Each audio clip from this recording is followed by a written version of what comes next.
Okay, then we will move on to item F, which is district strategic plan progress.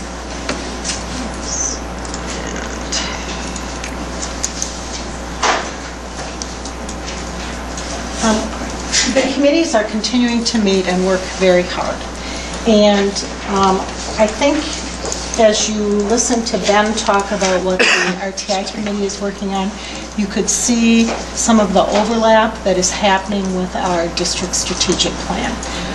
So we've got the RTI committee working on a number of things that fall under the curriculum and assessment committee's piece. So we're trying to sort through and figure out what's the best way to address some of those things. One thing to make you aware of, we have included now on the district website under the strategic plan all of the committees, so you can click there and look at any of the committee meeting minutes. So I'm not going to be getting those to you every time because they're online and you can take a look at those whenever you want.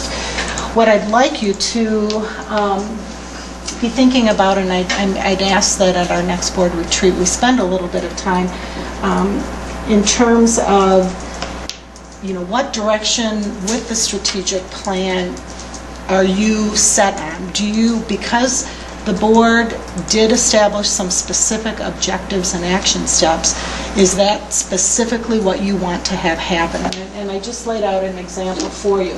As, for instance, the Staff Development Committee is meeting, they've been looking at other models, what other school districts do. They're looking at best practice and research.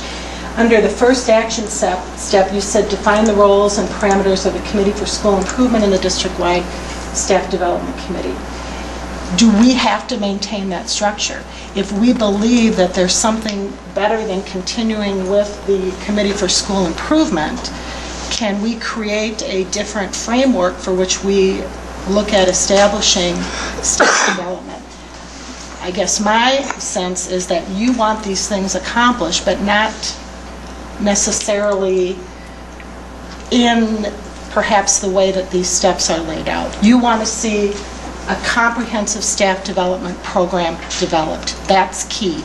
And if we don't do that, that's obviously going to come back and we're going to be having some discussions about why that didn't happen. Is it critical that we continue with the Committee for School Improvement if we have established a different framework that we believe will work? One of the things that, as we've talked about staff development, a key factor that comes in is time.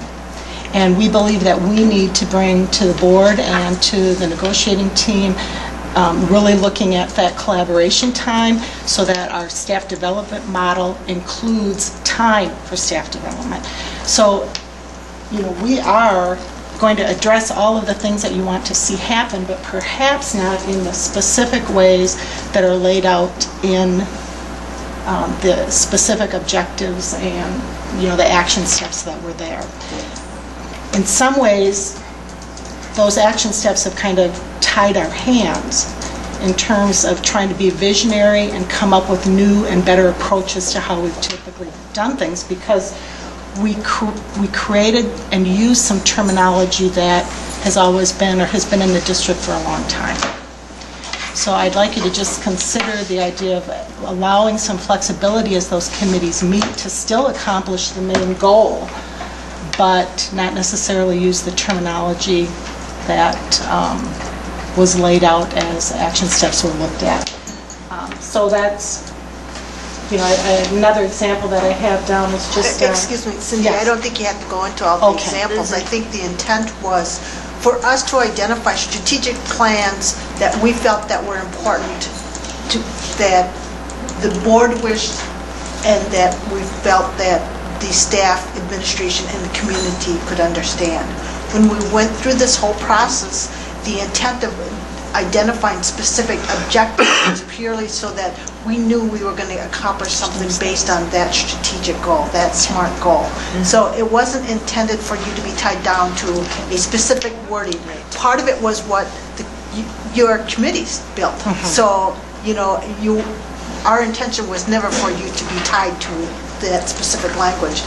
As far as, and this is purely my opinion of how I thought the goals were intended for, this whole strategic plan was for us to say, this is what we want to see for the Toma School District. And so the idea of the RTI being overlapping with what this one goal was not the intention.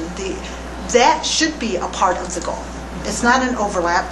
You know, we wanted this portion done, and great that RTI is going forward the way it is. So it's not an overlap. That is part of that goal. Does anyone see it any different? I mean, No, that's what I understood was. As you said, I don't want to see duplication of efforts. You know, if you have a way to get to the goal and it's not precisely as we initially stated it, Okay. I think that's certainly something that can be worked out and go through.